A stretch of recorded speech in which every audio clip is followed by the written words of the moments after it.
Friends, Tamil Nadu சட்டமன்ற தேர்தலுக்காக எல்லா அரசியல் கட்சிகளும் தங்களுடைய தேர்தல் வியூகத்தை வகுத்து கொண்டிருக்கிறது.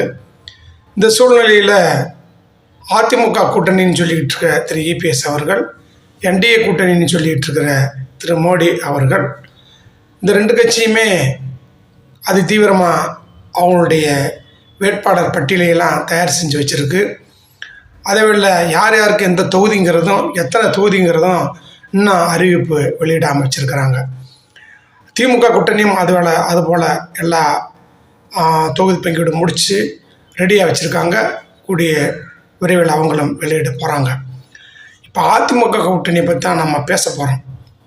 ஏன்னா அவங்க இன்னும் வெளியிடாமல் வச்சுருக்கிறதுக்கு, தொகுதி பங்கீடை வெளியிடாமல் வச்சுருக்கிறதுக்கு ஒரு காரணம் இருக்குது. ஏன்னா திமுக சைடு இருக்கிற கூட்டணி மிகப்பெரிய பலம் பொருந்திய வலுவான கூட்டணி அமைஞ்சிருக்கு. அதை கம்பேர் பண்ணி பார்க்கும்போது அதிமுக கூட்டணி கொஞ்சம் பலவீனமாக தான் இருக்குது. அதனால் தாவேக்கான்ற கட்சியை பாஜக சொல்லி தான் அவங்க ஆரம்பித்தது.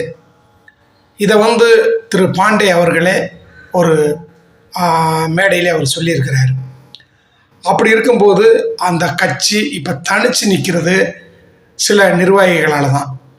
திரு விஜய் அவர்கள் ஆரம்பத்திலேயே அந்த பிஜேபி கூட சேர்ந்து போயிடலான்ற சூழ்நிலை இருக்கும்போது அதுக்குள்ளே அங்கே இருக்கிற மேல்மட்டத்தில் இருக்க சில நிர்வாகிகள், அவர் வர்றாரு, அவர் மட்டும் வரல, அவர் கூட இவரும் வர்றாராம், இல்லாத விஷயங்களெல்லாம் ஊதி பெருசாக்கி கடைசிக்கு ஒரு பயோட அந்த தாவேக்கா கட்சியோட கூட்டணிக்கு வரல.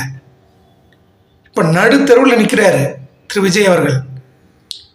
இந்த நிலைமை இருந்தானா டெபாசிட் கூட வாங்க முடியாது.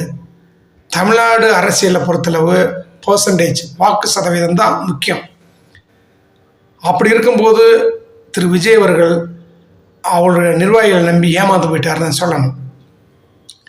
அப்படி இருக்கிற இப்போது காலகட்டத்தில் ஆந்திர துணை முதல்வர் திரு பவன் கல்யாண் அவர்கள் மூலம் மறுபடியும் என்டிஏ கூட்டணியில் அவர் சேர்வதற்கு, தாவேக்காவை சேர்ப்பதற்கு பேச்சுவார்த்தை நடந்து கொண்டிருக்கிறது.